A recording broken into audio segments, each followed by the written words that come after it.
শুভ সকাল সবাইকে আমন্ত্রণ জানাচ্ছি মেরিল মিল্ক সোপার রাঙা সকাল অনুষ্ঠানে। দর্শক, আজকের দিনটি সকলের ভালো কাটুক, সুন্দর কাটুক এই প্রত্যাশা নিয়ে রাঙা সকালের আজকের আয়োজন শুরু করছি। সঙ্গে আছে আমি লাবণ্য এবং আছি আমি মাসুক। শুভ সকাল আমার তরফ থেকেও। লাবণ্য, তোমাকেও শুভ সকাল। তোমাকেও শুভ সকাল। কেমন আছো? আমি ভালো আছি, তুমি কেমন আছো? আমি খুব ভালো আছি।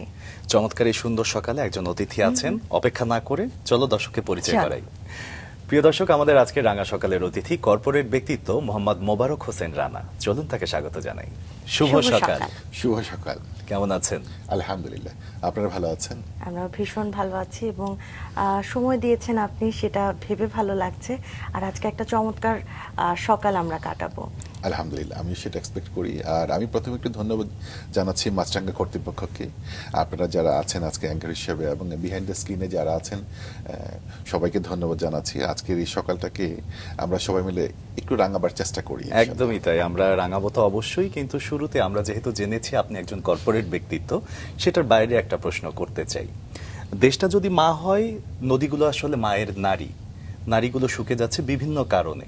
আসলে মা কিভাবে বাঁচবে এই শুকনো নারীগুলো নিয়ে? মানে নদীগুলো যে শুকিয়ে যাচ্ছে, নদীর প্রতি আপনার ভালোবাসার জায়গা থেকেই ছোট্ট করে এই বিষয়টা শুনে চলে যাব মূল আয়োজনে। এই কথাটা আমি এইভাবেই শুরু করি যে আসলে আমার শৈশবটা কেটেছে নদী কেন্দ্রিক এলাকাকে ঘিরেই। আমার বাবার চাকরির সুবাদে আমাকে বিভিন্ন গাজীপুর জেলার বিভিন্ন ইয়েতে থাকতে হয়েছে, যেখানে আমরা শীতলক্ষা নদীটাকে পেয়েছি। তো আজকে শীতলক্ষার সেই রূপটা, সেই মানে আমরা যেটাকে বলি মহান মহিষী, সেই উত্তাল উন্মত্ত যে রূপটা, সেই রূপটা কিন্তু এখন নেই। ভাইয়া যেটা বলেছেন যে আজকে সেটা একটা সরু একটা ইয়ের মতো হয়ে গেছে। এবং আমি যদি আমার আশেপাশে এখানকার যদি তুরাগ বা এখানকার অন্যান্য যদি খালগুলা বা ইয়েগুলোকে যদি দেখি, সেগুলো আজকে কিন্তু আসলে সেই আবহাওয়াটা তাদের মধ্যে কিন্তু নেই। সেই তাদের প্রাণবন্ত, তাদের যে একটা যে উচ্ছ্বাস ছিল একটা নদী হিসাবে, সেটা কিন্তু নেই। সবকিছু একটু ন্যারো স্ক্যাপে মনে করেন চলে আসছে, যেটা আসলে আমাদের জন্য কষ্টকর, পরিবেশগতভাবেও এটার জন্য আমাদের জন্য একটা হুমকি স্বরূপ। আর সবচেয়ে যেটা বড় কথা, আমাদের এই জেনারেশন এবং পরবর্তী জেনারেশন এইটার যে সৌন্দর্যটা, এইটাকে তারা উপভোগ করতে পারছে না। সো এইটা I think it's a big loss. তো এখন আমাদের কিছু ইনিশিয়েটিভ হয়তো, বা যেহেতু আপনারা জানেন যে গাজীপুরটা একটু ইন্ডাস্ট্রিয়াল বেসড এরিয়া, হ্যাঁ, এখানে অনেক ইন্ডাস্ট্রিগুলো গড়ে উঠেছে। তো এটার যদি সিঙ্ক্রোনাইজেশনটা, এটার প্ল্যানিংটা যদি একটু যদি ওইভাবে যদি হতো, তাহলে আমার মনে হয় এই নদীগুলোকে আমরা একটু বাঁচাতে পারতাম।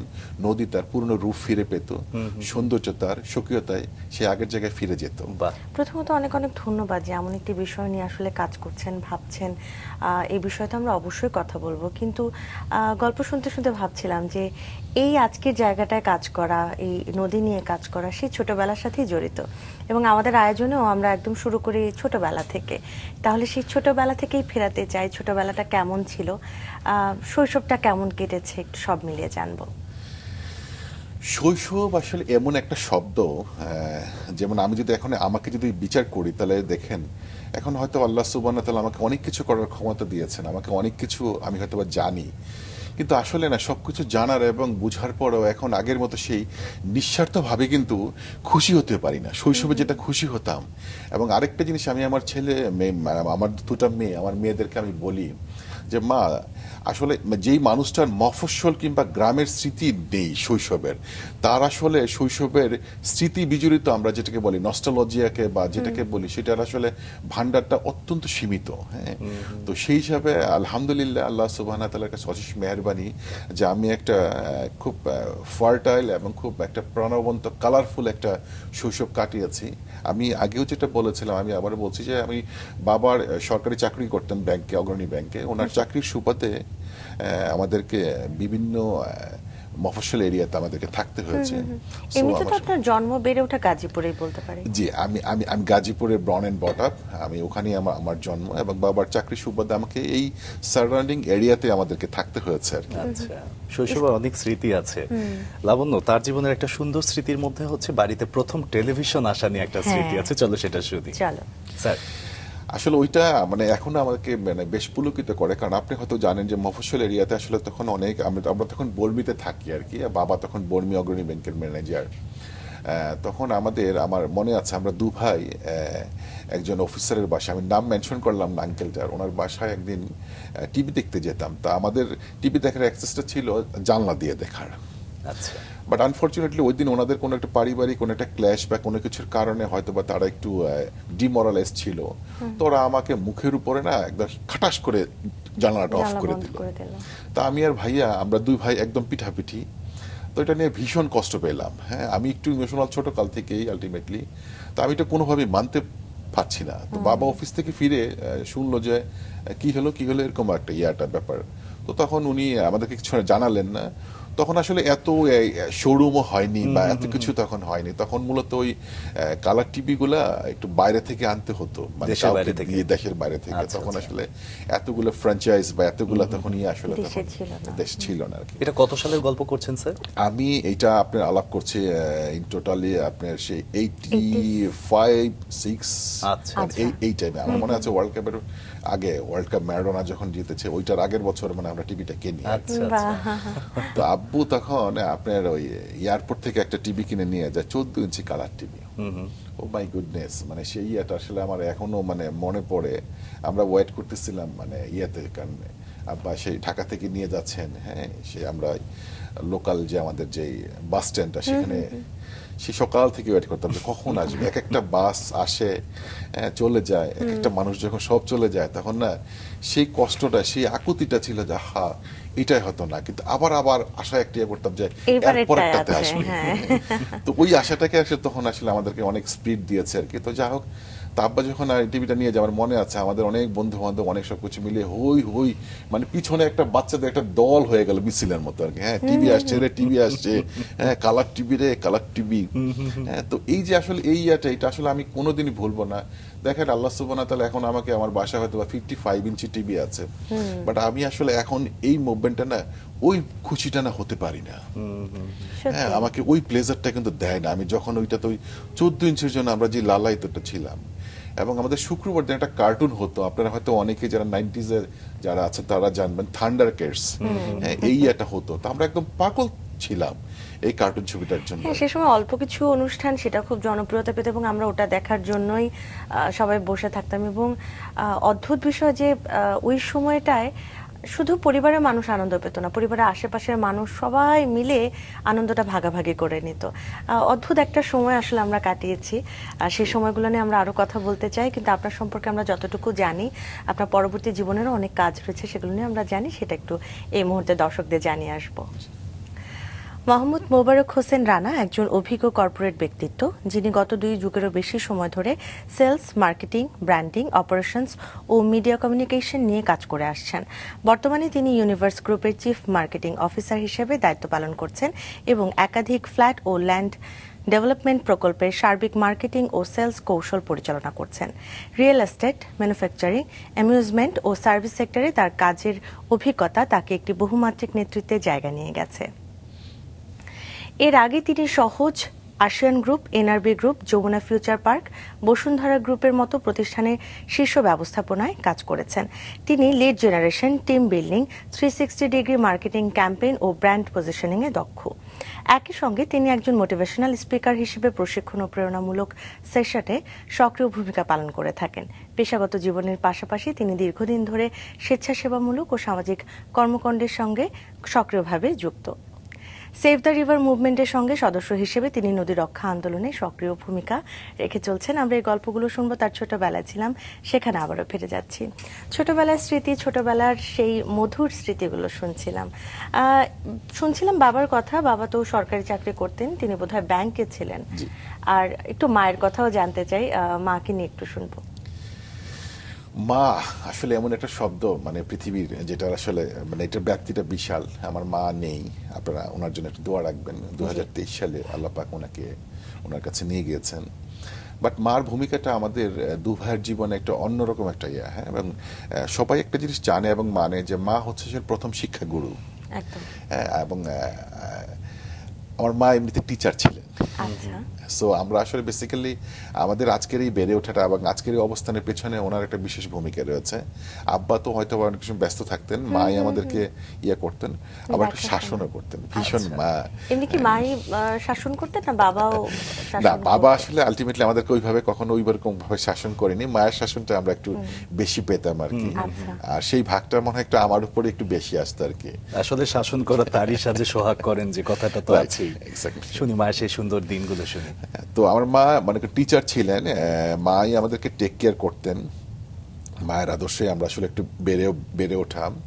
এবং মা আমি খুব মিশি, আমার মনে হয় আমার এই গুণটা আমি আমার মায়ের কাছ থেকে পেয়েছি। আচ্ছা। মা আসলে মা মারা যাওয়ার পরে আমি দেখেছি যে যে ধরনের মানুষরা যেভাবে ওনার জন্য শুনে যেই কষ্টটা ওনাকে ফিল করতেন বা ইয়াটা করতেন, এটা আসলে একটা মানুষকে আসলে ফিল না করলে বা এটাকে আসলে মানে এটাকে প্রাপ্তি বা এটাকে অর্জন বলা যায় আমার মার, যে উনি হয়তো ওই জায়গাটাকে মানে আর্ন করতে পেরেছেন বলেই মানুষ হয়তো বা ওনাকে ওইভাবে ফিল করতেন। সো আমি মনে করি আমার এই পাবলিক কমিউনিকেশনের যে স্কিলটা, এটা আমি অনেকটা আমার মার কাছ থেকে পেয়েছি।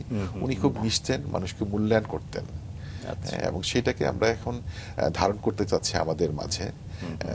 দেখি মনে করেন এটা এবং আসলে- করছেনও আপনারা। আমরা যদি আপনার পরিবারের দিকেই তাকাই, আপনার তো বড় ভাই, জি। বড় ভাইয়ের সাথে আপনার সুন্দর সম্পর্ক ছিল শৈশবে এবং সেটা এখনো আছে। আমরা একটু বড় ভাইয়ের সাথে সম্পর্কে সেই দিনগুলো শুনি। ভাইয়ার কথা যদি বলতে হয়, ভাইয়া আসলে সবকিছু মিলিয়ে আমার চেয়ে অল স্কোয়ার। ভাইয়া সবকিছু মানে ভালো, সে খুব ব্রিলিয়েন্ট স্টুডেন্ট। ও মনোয়ার হোসেন রনি, ও অনেক সোশ্যাল ইনভলভমেন্টের সাথে সম্পৃক্ত আছে। এবং কর্পোরেট সেক্টরে যদি কথা যদি বলি, সে এখন আপনার ফয়েজ লেক, চিটাগাং ফয়েজ লেকের সেলস এন্ড মার্কেটিং এর হেড হিসেবে আচ্ছা। আছেন ভাইয়া। আর আমাদের দু ভাইয়ের বন্ডিংটা আসলে একটু ডিফারেন্ট ছিল। এখন তো যেমন একটা জিনিস কি, আগে কিন্তু আসলে একটা পারিবারিক ইয়াতে প্রেক্ষাপটে কিন্তু এত রুম কিন্তু থাকতো না, এত রুম অ্যাকোমোডেশন করা টাফ হয়ে যেত। সো আমরা দু ভাই কিন্তু ইন্টারমিডিয়েট পর্যন্ত আমরা দু ভাই একসাথে থেকেছি। দেন আমি যখন অনার্স করতে ইন্ডিয়াতে চলে যাই, তখন আমরা একটু সেপারেটেড হলাম। আচ্ছা। এবং আমার মনে আছে আমি যেদিন আমার সমস্ত কিছু ফাইনাল, আমি যেদিন যাব সেদিন ভাইয়া মানে সে কি ভীষণ মনে করেন তার মানে কান্না, সে বাথরুম ঢুকে গেল। এবং আমারও একটা জেদ যে আমি ভাইয়ার সাথে দেখা না করে আমি ভারতে আমি রওনা হব না।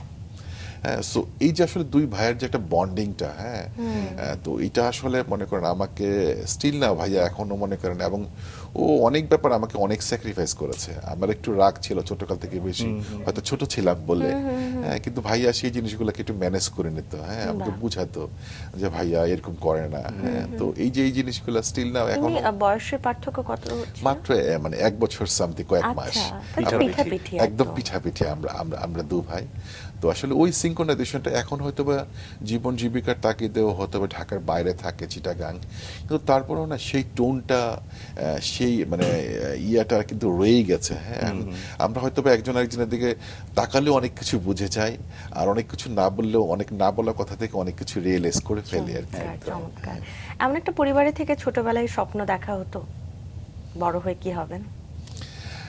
আসলে হ্যাঁ, ড্রিম তো অবভিয়াসলি হতো। আর আমাদের ওই সময়টাতে 90s এর প্রেক্ষাপটে এটা খুব মজার ব্যাপার, সবারই না 2-3টা ড্রিম থাকতো, যে হয় doctor, doctor, engineer, engineer, either pilot. হ্যাঁ, আচ্ছা। তো এত কিছু যদি আসলে কিংবা আবার- সরকারি চাকরি। Exactly. তখন আসলে সরকারের ইয়াটা এতটা ইয়া হয়নি এখন যতটা আছে, কিন্তু ওই পেয়েছে, সময়টাতে হ্যাঁ। এই মূলত 3টার ইয়াতে। বাট আমার আসলে সবসময় একটা প্ল্যানিং মনে করেন যে ছিল, আমার আমি বাইরে চলে যাব, আমি বাইরে সেটেলড হব। এটা থেকেই এটা? এক্স্যাক্টলি, হ্যাঁ। আচ্ছা, কেন? এটা আমার একটা প্ল্যানিং ছিল এরকম ভাবে, যে আমি মানে একটু ঘুরতে পছন্দ করি। আই লাভ দ্য ভয়েস, বিভিন্ন মানে একটু ট্যুরস এন্ড ট্রাভেলিং এর সাথে আমি ইয়াতে। তো এটা আমাকে মানে ভীষণভাবে নাড়া দিত যে কোনো ভাবে। তো যাই হোক, এটা আমার যে কোনো হয়তো বা পরবর্তীতে কথার প্রেক্ষিতে এটা আসতে পারে। জি, জি। আমার এটা হয়নি, কিন্তু আলহামদুলিল্লাহ। আসলে ছোটবেলায় তো আসলে এত ক্যালকুলেশন করা সম্ভব নয়। ঘুরতে ভালো লাগে, আমি দেশের বাইরে যেতে চাই। আমার মনে হয় যে এভাবেই ভেবেছিলেন। এক্স্যাক্টলি, ট্রুলি, মানে দ্যাট ওয়ান ইজ দ্য আসলে ইন্টেনশন, মানে এটাই ছিল আসলে, কোনো রিগিড কোনো রিজন ছিল না। আচ্ছা। এটাই বেসিক্যালি আর কি এটা ছিল আর কি। একদম যদি স্কুল জীবনে থাকতে চাই আমরা, কিভাবে শুরু হলো স্কুল এবং কেমন ছিল? আমাদের স্কুলটা ছিল বর্মিতে, আমরা স্কুলিংটা শুরু করি। 40 নং পাঠানটেক সরকারি প্রাথমিক বিদ্যালয় ছিল এইটাতে ইয়াতে। তা আমার মনে আছে আব্বা যেদিন আমাদেরকে ভর্তি করে দিয়ে আসে, সবচেয়ে মজার ব্যাপার হলো কি জানেন, আমরা দু ভাই না একদম পিঠাপিঠি তো একই ক্লাসে আমরা ভর্তি হয়েছি। আচ্ছা। হ্যাঁ, একই ক্লাসে ভর্তি হয়েছি আমরা। তখন ইয়া ছিল ছোট ওয়ান বড় ওয়ান, এখন তো নার্সারি এখন অনেক জায়গায় অনেক KG, অনেক এরকম সেগ্রিগেট করে set। ফেলেছে, বাট ওই পিরিয়ডটাতে এটা ছিল। সবচেয়ে মজার ব্যাপার ছিল আমি ছোটকালে একটু বালকি ছিলাম আর আচ্ছা। একটু অলস ছিলাম। আচ্ছা। তো দেখা গেছে ফাইনাল পরীক্ষার দিন আমি পরীক্ষা না দিয়ে ওই বেঞ্চে বসে শুয়ে টুয়ে কাটাইছি, খাতা টাতা চিবিয়েছি, প্রশ্ন টস্ত চিবিয়েছি, মানে এরকম একটা সিচুয়েশন হয়ে গেছে। তো দেখা গেছে যা হওয়ার তাই হলো, ও পাশ করলো, আমি পরীক্ষায় কিছু লিখিনি। আচ্ছা। সো আমাকে তখন ওই একটা ক্লাস নিচে নামিয়ে দিল আর কি, ভাইয়া সামনের ক্লাসে চলে গেল, আমি পরের ক্লাসে চলে গেলাম। এই একটা গ্যাপ ক্রিয়েট হলো। এখন ভাইয়াকে মজা করে বলি যে ভাইয়া তুমি তো আমার সমানে ছিলা, বাট ওই যে আমাকে পিছনে ফেলে রাখলা, এখনো পিছনে আছি। এখান থেকে মনে হয় একটা জিনিস ভালোও হয়েছে, কারণ একই ক্লাসে যদি থাকতেন, না চাইলেও দুই ভাইয়ের মধ্যে একটা প্রতিযোগিতা, একটা কম্পিটিশন বা তুলনা করার একটা ব্যাপার চলে আসতো। Absolutely right, absolutely right. আরো শুনি, ভাইয়ের সাথে তো আসলে ব্যাডমিন্টন, ক্রিকেট সবকিছু দারুণভাবে খেলা হতো এবং স্কাউটও করতেন। দুই ভাই কি?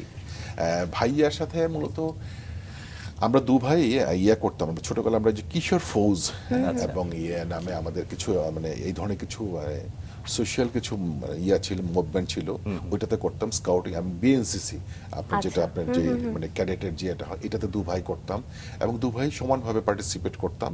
বাহ। আর এই ধরনের কালচারগুলো, এবং আমরা দু ভাই মূকাভিনয় করতাম। বাহ। এবং আমাদের মফস্বলে আমার মনে আছে, আমার স্কুলে প্রাইমারি স্কুলে বা ইয়াতে যখন এই স্কুলের ইয়াতে আপনার ক্যাম্পাসে যখন একটা এরকম ছোট্ট একটা চকির উপরে যখন এটা যখন করতাম, শত শত লোক এখানে চলে আসতো এবং একটা ফেস্টিভ লুক চলে আসতো, বুঝছেন? সেই আইসক্রিম, সেই কাঠের ডিব্বার আইসক্রিম যেটা শব্দ করে ইয়া করে, হ্যাঁ, এইটা চলে আসতো, বাঁশি ভ্যাপো, আপনার এই বেলুন টেলুন, মানে এরকম একটা সিচুয়েশন হয়ে যেত, একটা কাইন্ড অফ একটা ফেস্টিভ ফেয়ার হয়ে যেত। হ্যাঁ, fair। তো আমরা দু ভাই চমৎকার মুখাভিনয় করতাম আর কি, হ্যাঁ, একসাথে করতাম। দেন খেলাধুলা তো আমরা দুই ভাই একসাথেই ছিলাম। আলহামদুলিল্লাহ আমরা ব্যাডমিন্টন ভীষণ ভালো খেলতাম এবং গাজীপুরে আমরা মোটামুটি বেশ দুই ভাইকে আমরা অনেক প্রাইজ পেয়েছি ইনশাল্লাহ। হ্যাঁ, ভাইয়াও ভালো খেলতো, ভাইয়া একটু সামনে খেলতো, আমি একটু পেছনে খেলতাম। ভাইয়া কিছু শর্ট ছিল, ক্রিটিক্যাল কিছু শর্ট ছিল, মানে ফলস শর্ট, দেখাচ্ছে একদিকে যাচ্ছে আরেকদিকে। আর আমার কিছু স্ম্যাশ ছিল খুবই আদার, কিন্তু এই কম্বিনেশনে খেলতাম, তো ভালো খেলতাম। আর ফুটবলের কথা যদি বলি, তাহলে মফস্বল এরিয়াতে আসলে তখন এরকম একটা সিচুয়েশন ছিল কি জানেন ভাইয়া, তো ওখানে সবার কিন্তু ফুটবল থাকতো না। তো আমাদের যখন ফুটবল ছিল, আমার তো আমি একটু অলস ছিলাম, আমি গোলকিপার থাকতাম। আচ্ছা। আমি যদি গোল টোল খেতাম তো আমি ফুটবল নিয়ে চলে আসতাম। একটা পাওয়ার ছিল, পাওয়ার না? ছিল যে আমি আচ্ছা, খেলবো না আর কি। হ্যাঁ। তো ভাইয়া সে আমাকে তখন বুঝিয়ে হয়তো নিয়ে যেতেন, না ভাইয়া আসো, সবাই তোমার জন্য ওয়েট করছে, ইয়েটা আর কি। তখন আমি বলতাম তাহলে আবার বলো, আমরা সেই 0-0 থেকে আমরা খেলা শুরু করি। আমরা একটু স্কুল জীবনে শুনি, পড়াশোনায় কেমন ছিলেন? পড়াশোনা আসলে আমি আমার আগের কনভারসেশনে আপনাকে যেটা বলেছিলাম যে আমি ভাইয়ার থেকে একটা ক্লাস নিচে ছিলাম আর কি। তো আলটিমেটলি আমরা দুজনেই মোটামুটি ভালো স্টুডেন্ট ছিলাম, আমাদের রোল নাম্বার 1-2 এর মধ্যেই থাকতো সবকিছু মিলিয়ে আর কি।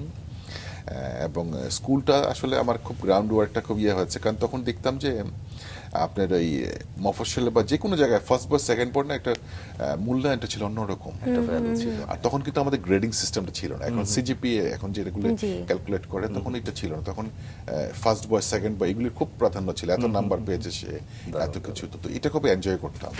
এবং কখনো এটা আসলে মনের মধ্যে ওভার কনফিডেন্স তৈরি করেনি? টু সাম এক্সটেন্টে আমার এডুকেশন লাইফে হ্যাঁ হয়েছে। যেমন আমি আলহামদুলিল্লাহ আমি 92-তে we are the first objective base in Bangladesh. আচ্ছা। আমাদের সময় কিন্তু অবজেক্টিভটা বাংলাদেশ শুরু হয়েছে। ইন্ট্রোডিউস করেছে আর কি। তো ওই সময় আমরা অনেক অনেক নাম্বার নিয়ে পাশ করলাম। আমি আলহামদুলিল্লাহ প্রায় 6টা লেটার মার্ক নিয়ে প্রায় 150-100 মতো নাম্বার নিয়ে আমি বাহ। তখন ইয়ে করলাম। বাহ। তো আমি তখন এটা নিয়ে তখন লোকাল কলেজে ভর্তি হলাম। কিন্তু আমার মধ্যে না তখন একটা আস্তে আস্তে একটা ইয়ে আসা শুরু করলো যে entire college nose me very well, কারণ যে ব্রিলিয়ান্ট স্টুডেন্ট, সায়েন্সে ভর্তি হয়েছে, সবাই একটু মানে আমাকে একটু অন্যরকম চোখে দেখতো বা একটু আর লোকাল একটু পলিটিক্স করতাম, মানুষের সাথে মিশতাম। আচ্ছা। এই সব কিছু মিলিয়ে মনে করেন আই ওয়াজ মানে little bit of popular in my college. আচ্ছা। বাট এইটা আমি আসলে একটা আত্মতৃপ্তিটা মানুষকে অনেক সময় না একটা ইয়েতে নিয়ে যায়, আপনি কি বলে একটা একটা অহমিকার অহমিকার জায়গায়। মধ্যে একটা মনে করেন নিয়ে যায়। এবং দেখেন আমি তখন ওই যে মোহামেডানের কথা যেটা বললেন, যখন এরকম 90s-এর সময় খুব ফুটবলের খুব ক্রেজ ছিল তখন, আমরা তখন এটাকে খুব ভীষণভাবে এনজয় করতাম। তো তখন আমি গাজীপুর থেকে ঢাকায় এসে খেলা দেখতাম, মোহামেডানের প্রত্যেকটা খেলা দেখতাম। আচ্ছা। হ্যাঁ, আমার তখন একটা সার্কেল হয়ে গেছিল ঢাকার লালবাগের ছেলেপেলেদের সাথে, মিরপুরের ছেলেপেলেদের সাথে। ওরা আমার জন্য স্টেডিয়ামে জায়গা রাখতো, এরকম একটা সিচুয়েশন। তো ওই পিরিয়ডটাতে আমি ফার্স্ট ইয়ার থেকে সেকেন্ড ইয়ারে যখন উঠি, এই এত নাম্বার নিয়ে ভর্তি হয়ে ভালো স্টুডেন্টের তকমা নিয়েও তখন এরকম একটা সিচুয়েশন হলো, আমি 6টা সাবজেক্টে 46 নাম্বার পেলাম, 46 আউট অফ 600। আচ্ছা। আচ্ছা। তো তখন আমার উপর হঠাৎ করে একটা আকাশের মতো একটা বাজ ভেঙে পড়লো, exactly what I am doing, আমি আসলে কি করছি, মানে আমার অবস্থানটা কোথায়। এটা কেন হলো স্যার, মানে ফোকাস থেকে সরে গিয়েছিলেন? না, এটা আসলে হয় কি জানেন, মানুষ যখন একটা অবস্থানে চলে যায় না, মানুষ তখন না অনেক নিজেকে ধরে রাখতে পারে না। মানুষ তখন মনে করেন অবস্থানকে, মানুষের আর্থিক অবস্থান বলেন বা সামাজিক অবস্থান বলেন বা প্রাতিষ্ঠানিক অবস্থান বলেন, অনেককে না মানে একটু ইয়ে করে দেয়, মানে আপনার মাইন্ডটাকে একটু ডাইভার্ট করে দেয়। আপনি তখন আপনি নর্মালি আপনি তখন থিঙ্ক করতে পারেন না, নিজের মধ্যে একটা অহমিকা চলে আসে যে আমি কি হনুরে, এই টাইপের আর কি। কিন্তু পরিণত বয়সে এসে আপনি সেটাকে সামলে নিয়েছেন। আলহামদুলিল্লাহ। পরের গল্পটা শুনি। আল্লাহ পাকের কাছে শুকরিয়া যে এটাকে আমি ওভারকাম করতে পেরেছি। সো বেসিক্যালি ওইটা থেকেই তখন আমার একটা প্ল্যানিং ছিল যে না, আমি আর লোকাল কোনো ইনস্টিটিউটে পড়াশোনা করব না। আচ্ছা। এবং আপনি তখন হয়তো বা জানেন যে 90s-এর সময় আমাদের বিশাল একটা সেশন জট ছিল অনার্স মাস্টার্সে। দেখা যেত যে আমাদের সিনিয়র ভাইদেরকে 7-8 বছর লেগে যেত অনার্স অনার্স মাস্টার্সে। করতে, হ্যাঁ। তো মূলত তখন ওই যে ছোটকালে একটু প্ল্যানিং ছিল বাইরে যাওয়ার, এটা থেকে তখন আমার একটু ইয়া থাকে যে আমি অনার্স করতে, আমি দেশে পড়াশোনা করব না। আচ্ছা। এবং এটা আসলে টু বি সিনসিয়ারলি স্পিকিং, আপনারা বললে বিশ্বাস করবেন হয়তো বা, জানি না, যে আই ওয়াজ দ্য অনলি, মানে few are those people among those people who didn't appear any public or private university in Bangladesh. আমি ওই পরীক্ষায় দিন, আমি তখন ডিটারমাইন্ড আমি বাইরে চলে যাব। আচ্ছা। আচ্ছা। আচ্ছা। এবং তখন আমি আলিগড় মুসলিম ইউনিভার্সিটিতে ইন্ডিয়াতে আপনার অনার্স করতে চলে যাই। এবং by the grace of almighty Allah, আমি 2 বছর 9 মাসে অনার্স কমপ্লিট। বাহ। এবং আমার একটা ইয়ার ক্যালেন্ডার ছিল। অনেকে বলতো এটা মাদ্রাসার মতো, আমাদের কো এডুকেশন ছিল না অনার্সে। আমাদের একদম ইয়ার ক্যালেন্ডার ছিল, কবে আমাদের কুইজ হবে, কবে আমাদের সেমিস্টার হবে, কবে কি আচ্ছা। হবে। হ্যাঁ, তো স্যার কোন সাবজেক্ট ছিল? আমি ইকোনমিক্স। আচ্ছা। স্যার এক্ষেত্রে কি আরেকটা বিষয় ছিল যে কোর্স বেশি করে নিয়ে আপনি বেশি চাপ নিয়ে পড়াশোনাটা শেষ করেছেন?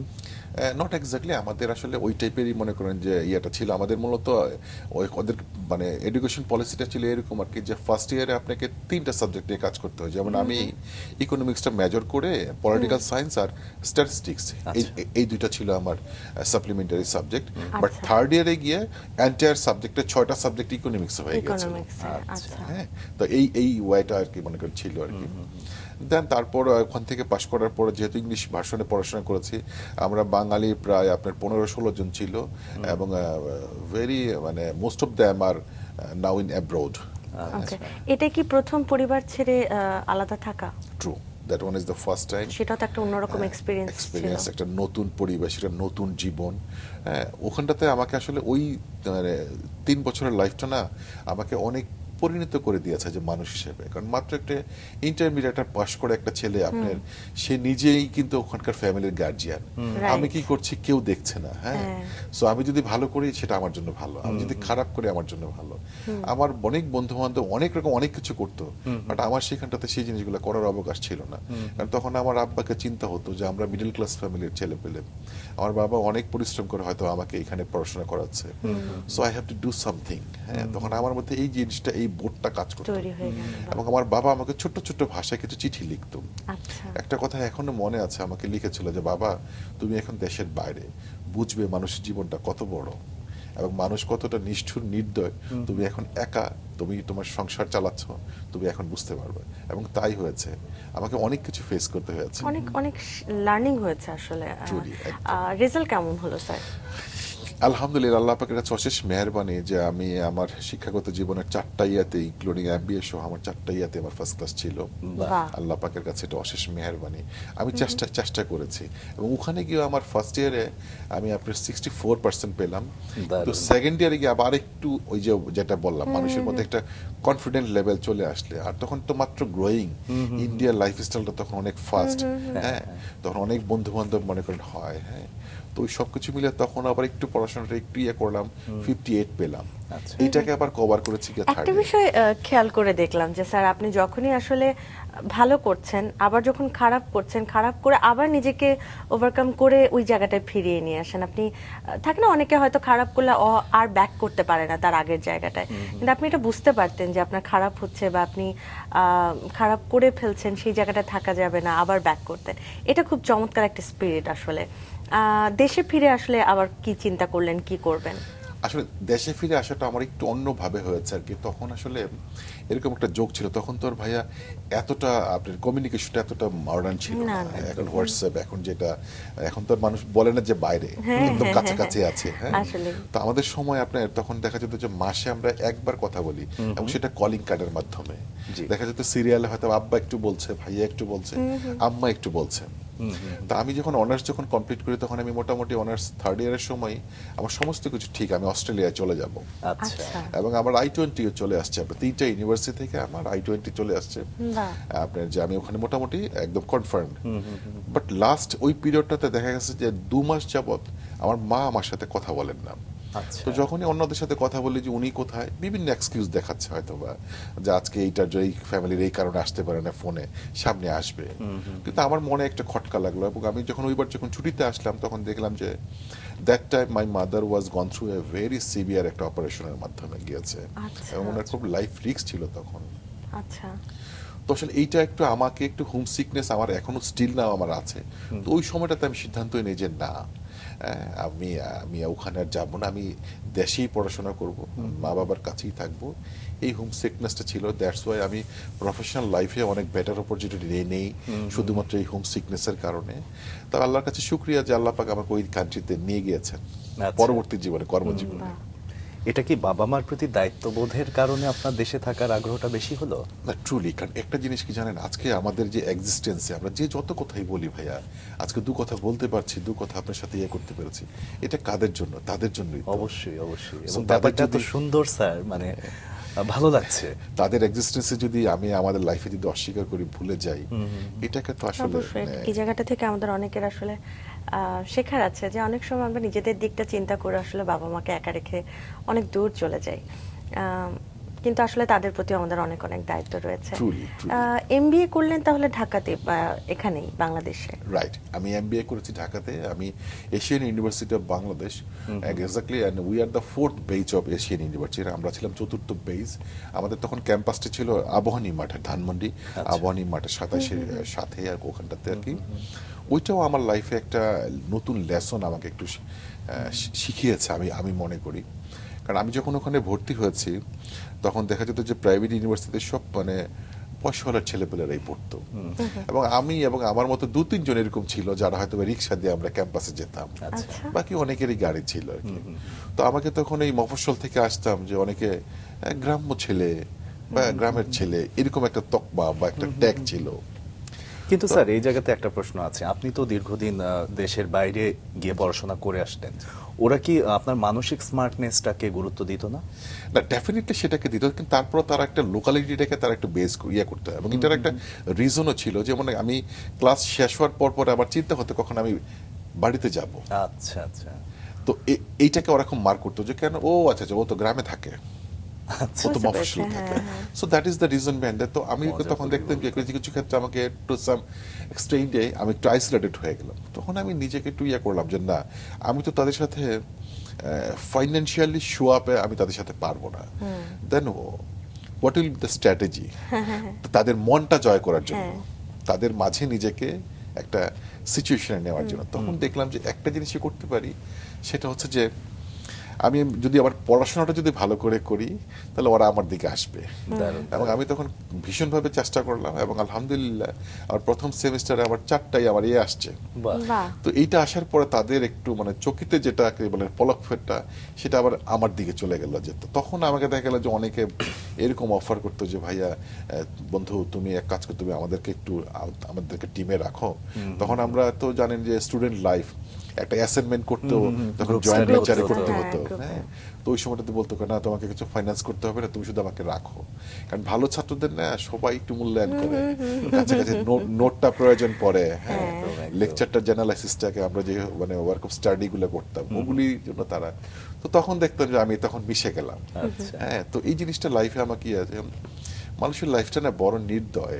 আপনি যখন এস্টাবলিশড হয়ে যাবেন না, তখন সবাই বলবে আপনাকে আঙুল তুলে, আমি জানতাম লাবণ্য আপনি দিয়ে হবে, আমি জানতাম ভাই আপনাকে দিয়ে হবে, হ্যাঁ। আর না হলে বলবে যে হ্যাঁ আমি জানতাম ওকে দিয়ে আসলে হওয়ার মতো না, আমি এতটা আশাবাদী ছিলাম। এই যে মানুষের এই স্ট্যান্ডটা, এটা আপনি কিভাবে দেখেন, সঠিক মনে হয়?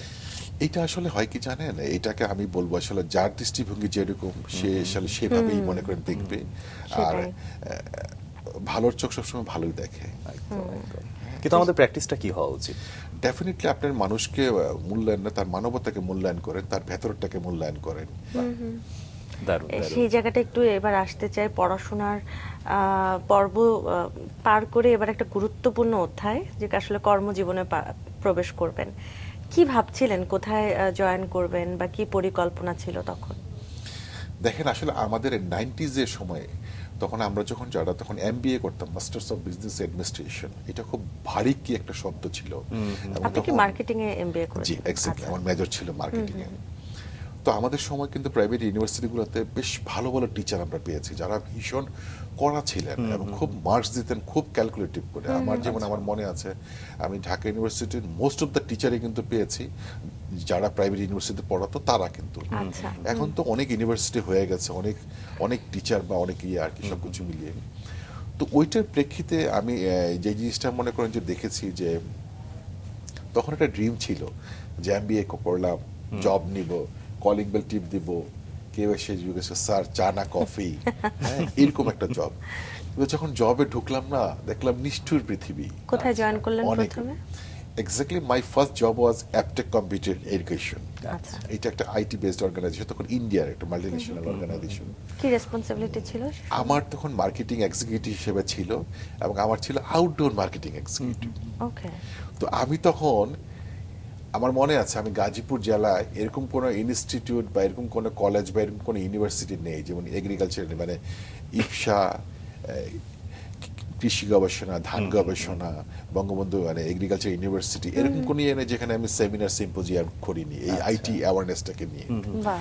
এবং আজকে আমি যদি দু কলম যদি বলতে পারি, দু কথা যদি বলতে পারি, আমার মনে হয় ওই স্পন্টেনিয়াস ইয়েটা আসছে আমার ওখান থেকে। এবং আপনি যে সময়ের কথা বলছেন, আইটি আসলে সেই সময় একদমই হাঁটি হাঁটি পাপা।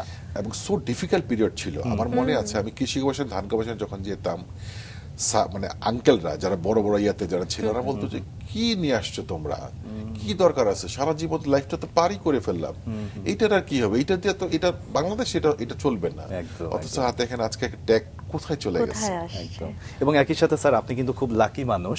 আপনি যেমন আইটিরও হাঁটি হাঁটি পাপা দেখেছেন, বর্তমান সময়ে আপনি এআই এরও হাঁটি হাঁটি পাপা অবস্থাটা দেখছেন। এই জায়গা থেকে আসলে নিজে কিভাবে বিশ্লেষণ করবেন? আর্টিফিশিয়াল ইন্টেলিজেন্স, AI, আসলে এইটা আসলে আমাদের জীবনটাকে এখন অনেকটা ইজি করে দিয়েছে। কিন্তু ওই যে একটা কথা আছে না যে বিজ্ঞান দিয়েছে ব্যাগ, কেড়ে নিয়েছে আবেগ। সো আলটিমেটলি এইটার ক্ষেত্রে আমি এখন আমার সমসাময়িক বলেন বা আমার নেক্সট জেনারেশন বা কাবিং জেনারেশন, তাদের প্রতি সবাইকে একটা জিনিস আমার একটা থাকে কি জানেন, এআইটাকে আপনি আপনার অ্যাসিস্ট্যান্ট করেন, কিন্তু আপনি এআই অ্যাসিস্ট্যান্ট হয়ে যান না। হয় কি জানেন, সব যদি একদম এআই নির্ভর হয়ে যান, তখন আর নিজের সক্রিয়তাটা আসে না। সক্রিয়তাটা থাকে না। আজকে আমি ভাইয়াকে ওনার একটা বার্থডেতে উইশ করব, দেখেন আমি যদি এআইকে বলি যে ভাইয়া আমাকে একটা বার্থডে উইশ দেন, তাহলে আমি ওনাকে যে উইশটা দিলাম, সেই উইশটাতে মধ্যে তো সেই টাচিংটা থাকবে না, সেই ইমোশনটা থাকবে না। সো বেটার হয় কি যে না, আমার ভুল হোক, আমি 3টা লাইন এআইকে বলে দেই, এআই সেটাকে রেকটিফাই করে দেখ। সো একেবারে। এতে আমার সক্রিয়তাটা থাকবে। Correction ও থাকবে। এক্স্যাক্টলি। তো আলটিমেটলি এই জন্যই মানে বলি যে এআই কে আপনার অ্যাসিস্ট্যান্ট করেন, আপনি এর অ্যাসিস্ট্যান্ট হয়ে যায় না। তবে এইটা আমাদেরকে ডেফিনেটলি কোপ আপ করতে হবে মডার্ন ইয়ের জন্য, কারণ এখনকার যে মডার্ন টেকনোলজি, আর আপনি যতটা কুইকলি এবং র্যাপিডলি আপনার সিচুয়েশনের সাথে নিজেকে কোপ আপ করতে পারবেন, ততটা আপনি মনে করেন কেরিয়ার, সামাজিক যে কোনো ফিল্ডে, ইভেন ফ্যামিলিতে আপনাকে দেখবেন একটা প্লেস দিয়ে দিয়েছে, আপনার খুব একটা ইজি অ্যাক্সেস হয়ে যাবে, আপনি একেবারে। ইমোশনালি কানেক্ট করতে পারবেন, প্রফেশনালি কানেক্ট করতে পারবেন। সো ইন অল রেসপেক্টে আমাদেরকে মডার্ন টেকনোলজির সাথে ডেফিনেটলি তার ভালো সাইডটাকে নিতে হবে। একেবারে তাই, এটা একটা গুরুত্বপূর্ণ বিষয়। আমি যদি আবার আপনাকে সেই অ্যাপটেক কম্পিউটার এডুকেশনে ফিরিয়ে নিয়ে যাই, আপনার প্রথম কাজের জায়গা, সেখানে একেবারে নতুন একজন মানুষ, আপনি সেই আইটি সেক্টর নিয়ে একেবারে সব জায়গায় মুভ করছেন, অনেক বাধা এসেছিল নিশ্চয়ই, অনেক চ্যালেঞ্জিং ছিল বিষয়গুলা, সেই বাধাগুলো নিয়ে একটু শুনতে চাই, কিভাবে ওভারকাম করলেন? অনেক বাধা ছিল, অনেক বাধা ছিল। এরকম সিচুয়েশন হয়েছে, দেখেন একটা কলেজে, মনে করেন ভাওয়াল কলেজ, আমাদের গাজীপুরে খুব নাম করা কলেজ, সেখানে হয়তো আমি একটা ক্লাসে হয়তো এরকম একটা ইয়ে করেছি, ছাত্র সংসদের কিছু নেতা কর্মীরা সেখানে গিয়ে, এই থামান থামান অনুষ্ঠান, কি হচ্ছে কি হচ্ছে, আমাদেরকে কি আপনারা বলেছেন, আমাদেরকে কি আপনারা জানিয়েছেন, কি করছেন এখানে, কি করছেন? দিস দ্য অবস্টেকল একটা ইয়ে।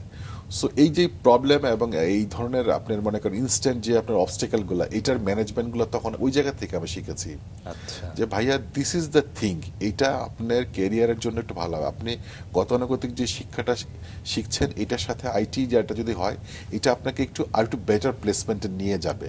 এবং আপনি যদি আমার সাথে 10টা মিনিট এই সেমিনার সিম্পোজিয়ামে থাকেন, দেখেন যদি এটা আপনার জন্য বেনিফিটেড হয়, দেন আপনি হয়তো ভাইয়া, আর তারপর আপনি যদি বলেন যে আমি আমার বক্তব্য স্টপ করে দেবো, আমার প্রোগ্রাম শেষ করে দিয়ে আমি এখান থেকে চলে যাব, but let us allow 10 minutes.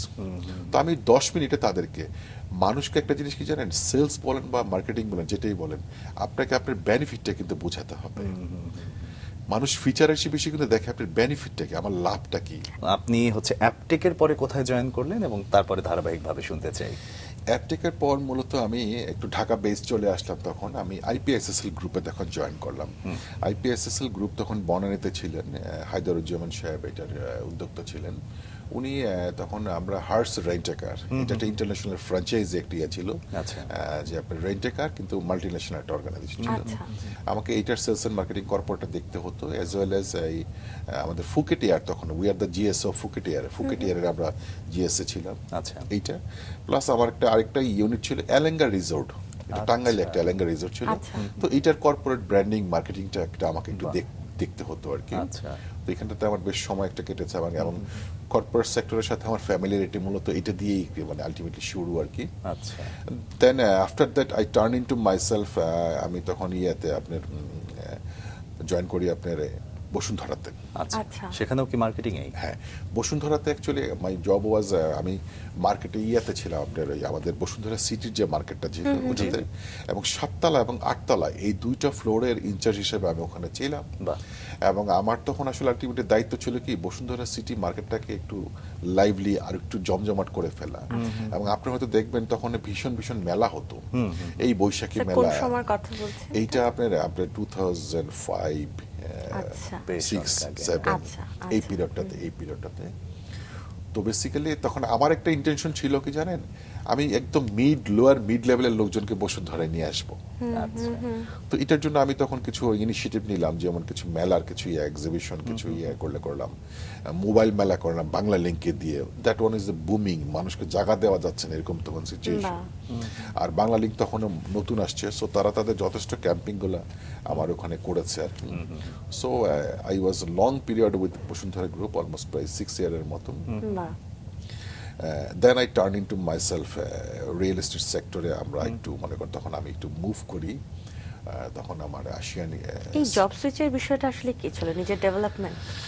Basically এইটা আসলে ডেভেলপমেন্ট। এবং একটা জিনিস কি জানেন, আমাকে না সবসময় একটু ডাইভার্সিফাইড একটু সেক্টরগুলো আমাকে একটু মনে করেন একটু ইয়ে করতো, যে আমি তখন চাইতাম কি যে না, আমাকে যদি মানে নিয়ার ফিউচারে বা লঙ্গার ভার্সনে যদি কোনো একটা ইয়েতে যদি যেতে হয়, আমাকে আলটিমেটলি সব কিছু জানতে হবে, শুধু একটা বিষয়ের উপরে থাকলে হবে না। দ্যাটস ওয়াই দেখবেন আপনি আমার এই জন্য ক্যারিয়ারে আমি ডাইভার্সিফাইড প্রোডাক্ট নিয়ে আমি মনে করেন কাজ করেছি।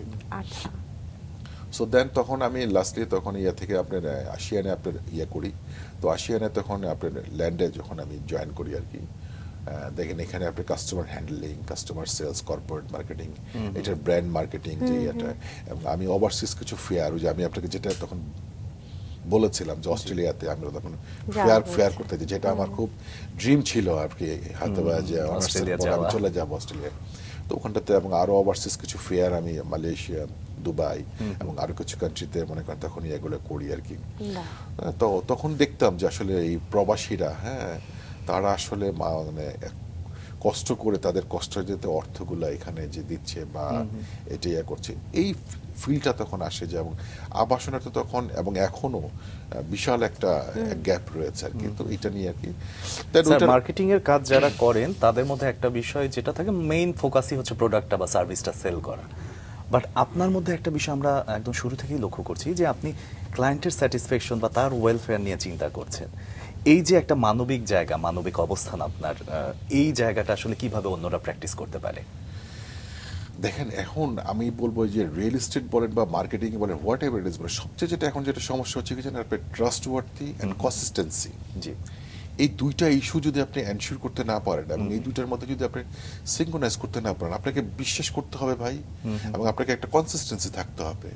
আমি জিমে ভর্তি হলাম, বাট আমি 1 মাস কন্টিনিউ করলাম না, এটা তো আমার কোনো পারপাস তো সার্ভ করবে না। একদম। সো আপনাকে যেই সার্ভিসটা আপনি দিচ্ছেন সেটাকে আপনাকে ধারাবাহিক একটা কনসিস্টেন্সি থাকতে হবে, লেগে থাকতে হবে। লিখে থাকতে হবে, এবং আপনাকে যেটা দিচ্ছে সেটা বিশ্বাসযোগ্যতার ভাবে দিতে হবে। যদিও সেটা কোনো কারণে ডিলে হয়, then you have to be explain the proper explanation, তো that is the reason behind that.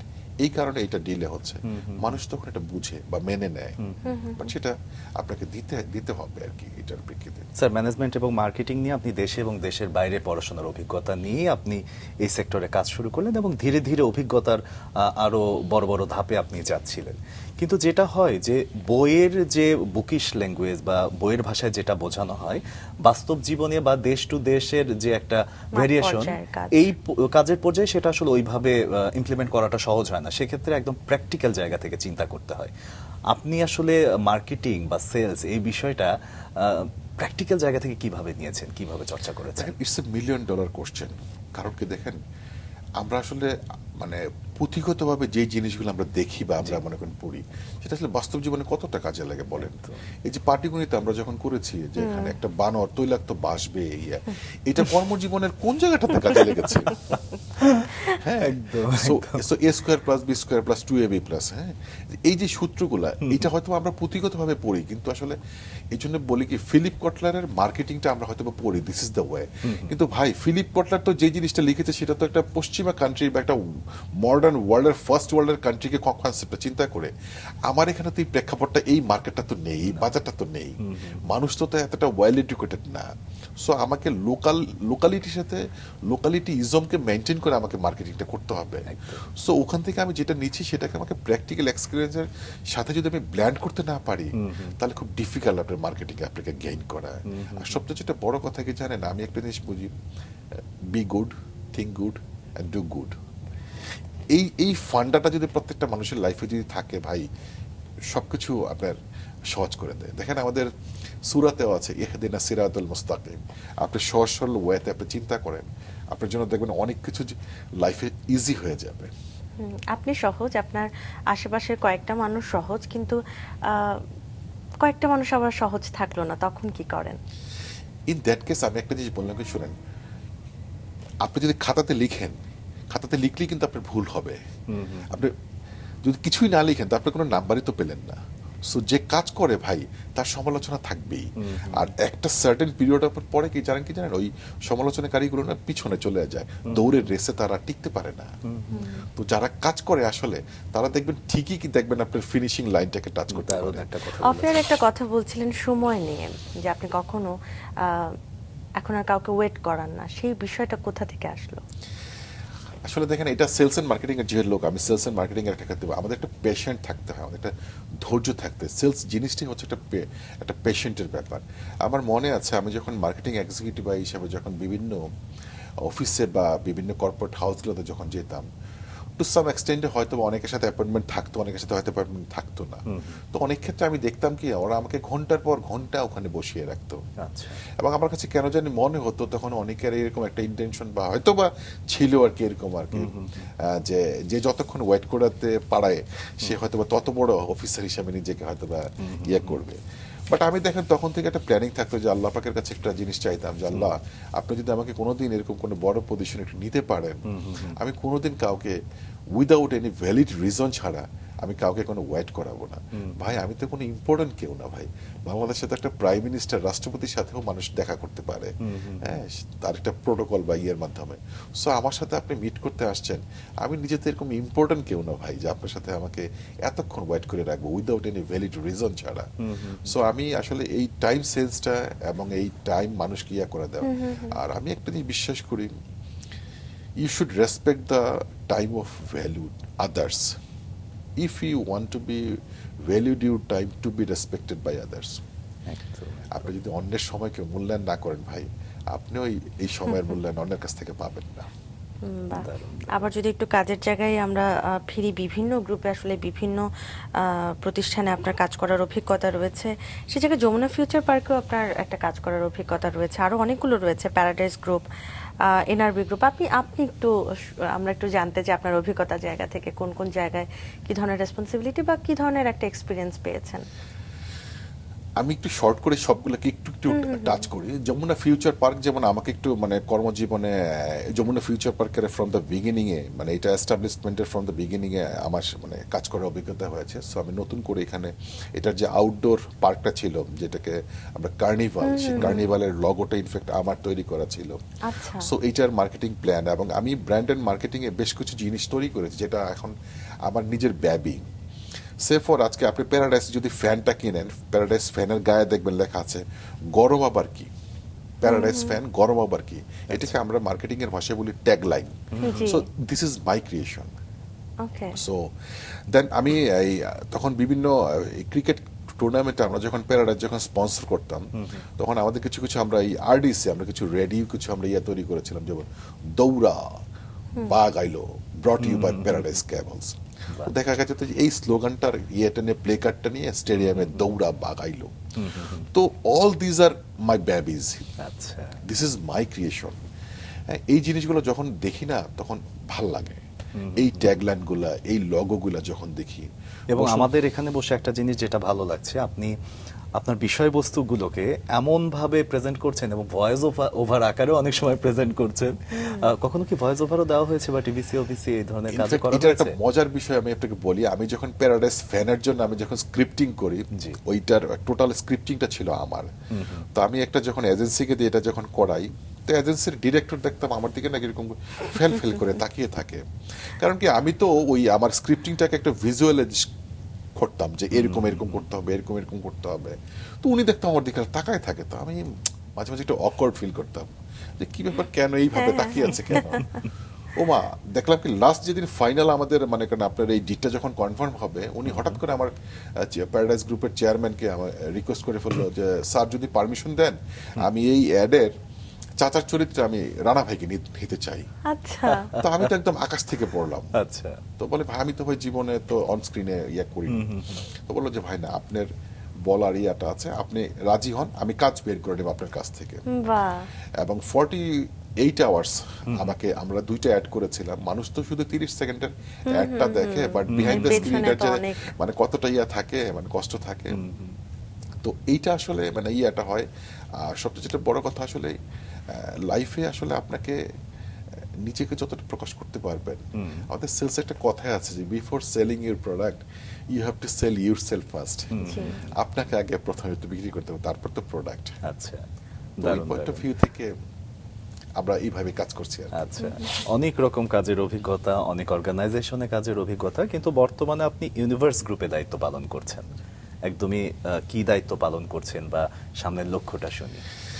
Universe group সম্পর্কে একটু বলি। জি। ইউনিভার্স গ্রুপ আমাদের ধানমন্ডিতে অফিস, আমাদের ধানমন্ডিতে 3টা অফিস। আমি মূলত হেড অফিসে বসি, যেটা আপনার ধানমন্ডি 27-এ। আমাদের কর্পোরেট আরো 2টা অফিস আছে, মোহাম্মদপুরে আপনার ওই জ্যামকন হাউসটার জাস্ট উল্টা পাশে একটা আমাদের কর্পোরেট হাউস, এবং মোহাম্মদপুরে একটা আছে। আমাদের ইউনিভার্স গ্রুপটা একজন ইয়ং এন্টারপ্রেনিয়র আসিফ ইকবাল নামে একজন ভদ্রলোক, এটা আমাদের অনারেবল এমডি ম্যানেজিং ডিরেক্টর হিসেবে উনি আছেন। He is a so visionary আমার দৃষ্টিকোণ থেকে, যদিও বয়সে আমাদের চেয়ে বয়সে কম, বাট উনি একটা ইয়ং এন্টারপ্রেনিয়র, এবং উনি আইবিএ থেকে আপনার পড়াশোনা করে এখন আবার জাহাঙ্গীরনগর ইউনিভার্সিটি থেকে আবার এমবিএ করছেন। মানে still he is in a study, এবং তার মধ্যে ওনার মধ্যে আমি কিছু ভীষণ দেখতে পাই, বা ওনার কিছু আমাদের ট্রাভেল এবং ট্যুরিজমে ওনার কিছু ভীষণ আছে। আমরা যেমন কক্সবাজারে উইথিন শর্টেস্ট পসিবল টাইমের মধ্যে আমরা একটা প্রজেক্ট নিচ্ছি, ইউনিভে রিসোর্ট অ্যান্ড ভিলার একটা এবং আমরা এখন ল্যান্ড প্রজেক্ট নিয়ে 3টা প্রজেক্টে আমরা কাজ করছি, অ্যাজ ওয়েল অ্যাজ আমাদের ফ্ল্যাটেরও কিছু ইউনিট আছে যেটা ধানমন্ডি বেসড, ওই বেসড এরিয়াতে। এবং আমাদের আরেকটা কনজিউমার আইটেম আছে, অর্গানিক টয়লেটরিজ, এটা আপনার অর্গানিক এটি আমাদের হ্যান্ড টয়লেটরিজ আইটেমের উপর বেশ কিছু 18টা প্রোডাক্ট লাইন নিয়ে আছে। So basically sir young entrepreneur, এবং ওনাকে দেখে আমি একটা জিনিস ওনার ব্যাপারে বলবো, ওনার কনসেপ্টটা হচ্ছে এরকম আর কি, that money doesn't bring the idea, that is the idea always bring the money. তো আমরা ওনার এই পরিচালনা পর্ষদে আমরা কিছু লোকজন এখন আছি। তো আমরা আমাদের এতদিনের এক্সপিরিয়েন্স বা এতদিনের এক্সপোজারটাকে আমরা চেষ্টা করছি স্যারের ভিশনটাকে একটু ইয়ে নেওয়ার জন্য। মহান আল্লাহ পাকের কাছেও শাহাদাত চাচ্ছি। এই জায়গাটা একটু আমার মনে হয় তুমিও একমত হবে, একটু জানতে চাই, যেহেতু আসলে যে গল্প বললেন সেই গল্পের জায়গা থেকে আপনার মোটামুটি 28 বছরের ক্যারিয়ার ধরতে পারি, সেই জায়গাটায় একটা সময় আপনি কাজ করেছেন নিজেই একজন ইয়াং মানুষ হিসেবে কাজ করেছেন, যেখানে আপনি আপনার আগের জেনারেশনকে পেয়েছেন। এখন আপনি কাজ করছেন, আপনি একদম একটা তরুণ প্রজন্ম পাচ্ছেন। কাজের এক্সপিরিয়েন্সটা হয় কিভাবে, বা পরিবর্তন দেখতে পান? আসলে এইটা হচ্ছে কি জানেন, নিজেকে না আপনাকে চেঞ্জ করতে হবে। যেমন আমি সেলস এন্ড মার্কেটিং এর আমার 3টা ইউনিটের বিশাল সেলস দেখতে, আমি এখন যে ইয়ং যাদের নিয়ে কাজ করছি, আপনি জানেন মাঝখানে কিন্তু আমি রিসেন্টলি একটা ছবি, যেমন আমি একটা উদাহরণ দিই, সাইয়ারা খুব হিট, একদম ছবিটা কিন্তু আমিও দেখেছি। আচ্ছা, এটা কিন্তু হিটের কারণে না, আমি দেখেছি what is the reason behind that, কেন Exactly. trending এটা আসলো? দেখলে মানুষ কেন, কারণ আসলে আলটিমেটলি আমি যদি এই বিটটা যদি ধরতে না পারি, আমি যাদেরকে দিয়ে এখন কাজ করাচ্ছি ওই ইয়ং জেনারেশন মাইন্ডটাকে আমি কিন্তু রিড করতে পারবো না। স্টিল আমি এখনো জানেন বিভিন্ন অনলাইন কোর্সগুলো করি, তো দেখা যায় কি যখন আপনার এই বিভিন্ন জুমে যখন আপনার অনলাইন কোর্স করবেন, তাকে দেখবেন ছোট ছোট ছবিগুলো থাকে, তো ওখানে দেখবেন সব ইয়ং চ্যাপ, এর মধ্যে আমি একমাত্র বুড়া চাচা ওখানে। কারণ কি, এটা আমি যদি না জানি, আমি এটা এখন লেটেস্ট কি চলছে এটা যদি না জানি, আমি তো তাদের সাথে কাজ করতে পারবো না। আসলে আমরা যেটা জানি যে যে অলওয়েজ নিজেকে আপগ্রেড রাখে সেই আসলে অনেক স্মার্ট, সেখানে বয়স কোনো বিষয় নয়। রাখতে হয়। আমরা আসলে আপনাকে সেই জায়গা থেকেই দেখছি, এবং আপনার কাছে জানতে চাইবো যে এই যে তরুণ প্রজন্ম, একটা সময় আপনিও তরুণ ছিলেন, বিভিন্ন ধরনের সমস্যার সম্মুখীন হয়েছেন, সেগুলো উতরিয়ে এসেছেন, কিন্তু সামনের যে তরুণরা আছে তাদের জন্য আপনার গাইডলাইন কি থাকবে, কিভাবে ছোট এগুলো করে তাদের শুনতে জন্য চাই। সুন্দর হবে? সো বেসিক্যালি তাদের প্রতি আমি যদি ইন শর্টে একটা কথাই বলবো মোটা দাগে, সেটা হচ্ছে যে টাইম সেন্সের প্রতি যথেষ্ট গুরুত্ব হতে হবে, ফোকাসড হতে হবে, শর্টকাট করে মেথডে যাওয়া যাবে না। আচ্ছা, there is no shortcut in this life, এটা কোনোভাবে যাওয়া যাবে না বেসিক্যালি। আর একটা জিনিস মনে রাখবেন, যেদিন আপনার উইদাউট কোনো একটা অ্যালার্ম বা কোনো একটা ঘড়ি দিয়া ছাড়া আপনি একটা নির্দিষ্ট টাইমে ঘুম থেকে উঠতে পারবেন, সেদিন বুঝবেন যে you are in a right track. বাহ, এটা তো বেশ কঠিন মনে হচ্ছে এখনকার সময়ের জন্য। তারপর চমৎকার একটা বিষয়, চমৎকার একটা জায়গায় আমরা শেষ করতে চাই। অনেক অনেক ধন্যবাদ স্যার, প্রথমেও বলেছি সময় দেওয়ার জন্য অনেক ধন্যবাদ। আসলে সকালটা রাঙিয়ে উঠাতে পেরেছি আমরা, আশা করছি, এবং সব সময় ভালো থাকবেন, এরকম হাসি খুশি থাকবেন, এটাই আমাদের চাওয়া। আপনাদেরকে অনেক ধন্যবাদ, আবারও ধন্যবাদ মাছরাঙ্গা কর্তৃপক্ষকে, আর বিহাইন্ড দ্য স্ক্রিনে যারা আছেন তাদের ভাইদেরকেও ধন্যবাদ। আপনাদের দুজন খুব প্রাণবন্ত মানুষ, এত সুন্দর করে আমাকে আপনারা সামলিয়ে নিয়ে গিয়েছেন। আপনাদের উত্তরোত্তর সাফল্য এবং উন্নতি কামনা করছি। আমার জন্য দোয়া রাখবেন, আমাদের প্রতিষ্ঠানের জন্য দোয়া রাখবেন, আমাদের এন্টায়ার বাংলাদেশটার জন্য একটু দোয়া রাখবেন। অবশ্যই স্যার।